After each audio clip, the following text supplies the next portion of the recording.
আমাকে মিসকোট করেন। আপনি কারো এজেন্ডা নিয়ে আসছেন এটা জাতি জানে। শপথ ছাড়া নিজেকে রাষ্ট্রপতি ঘোষণা করতে পারেন, তাহলে সে একজন প্রথম বাংলাদেশের বেআইনি রাষ্ট্রপতি। কেউ যদি জুলাই সনদকে বলে যেটা আজগুবি তুগলকি বেআইনি আইন, তাহলে বুঝতে হবে কারো একটা এজেন্ডা আছে এই জাতিকে আবার। না, আমি জুলাই সনদকে তুগলকি বলি নাই। আপনাকে বলিনি, আমার শেষ করতে দেন, তারপর আপনার বলেন। আপনি আমাকে মিসকোট করতে হবে না। আপনি আমাকে মিসকোট করেন। আপনি কারো এজেন্ডা নিয়ে আসছেন এটা জাতি জানে, অতএব আমাকে বলতে দেন। আমি কোন এজেন্ডা নিয়ে আপনি আসি? এজেন্ডা নিয়ে আসবেন, আমরা জানি। আপনি এখানে আমাকে অভিযুক্ত করতে আসেন। আপনি আমাকে অভিযুক্ত করতে আসেন। আমাকে বলতে দিবেন তো ভাই। আপনার কাছে আমি আসছি একটু পরে। 1971 সালে আমরা মুজিবনগর সরকার গঠন করি। এই মুজিবনগর সরকার যারা যেখানে আছেন, কনস্টিটিউশনের 84 নম্বর 78 নম্বর পাতা খোলেন। এই 78 নম্বর পাতাতে দেওয়া আছে প্রোক্লেমেশন অফ ইন্ডিপেন্ডেন্ট।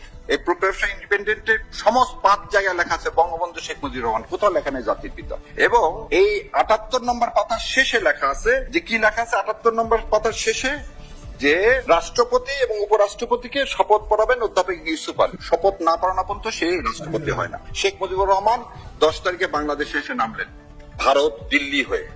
দিল্লির কথা ছাড়া তো আবার নামতে পারেন না। দিল্লি হয়ে নামলেন, শপথ পড়লেন না। 11 তারিখে উনি কি দিলেন? Provisional constitution of Bangladesh order. শপথ ছাড়া নিজেকে রাষ্ট্রপতি ঘোষণা করতে পারেন, তাহলে সে একজন প্রথম বাংলাদেশের বেআইনি রাষ্ট্রপতি। কাছে শপথই নেননি। আজকে যে সনদের কথা নিয়ে তুগলুকি শুরু হয়েছে সেই 72 সালে 11 জানুয়ারি। এই পেজ নাম্বার কত সেটা বলে দিই। 84 নম্বর পাতায় কনস্টিটিউশনে উনি নিজেকে ডিক্লেয়ার করলেন। 84 নম্বর পাতা দেখেন, 84 নম্বর পাতার নিচে কি সাইন করছেন উনি? বাংলাদেশের রাষ্ট্রপতি হিসাবে Sheikh Mujibur Rahman, president of the people's republic of Bangladesh. Fraud কাকে বলে? মুক্তিযুদ্ধের সাথে প্রতারণা, মুক্তিযোদ্ধাদের সাথে প্রতারণা। আর আজকে আপনি আসছেন তুগলকি আইন না। এই 72 সালের যে প্রভিশনাল কনস্টিটিউশন অর্ডার দিলেন উনি কোন ক্ষমতা বলে দিলেন? তো শপথই নেননি, তাহলে ওটা বেআইনি। ওই বেআইনির বলে এই 72 সালে যে কনস্টিটিউশন রচনা হলো, আবু সাইদ চৌধুরীকে উনি 12 তারিখে শপথ পড়ালেন, সব বেআইনি।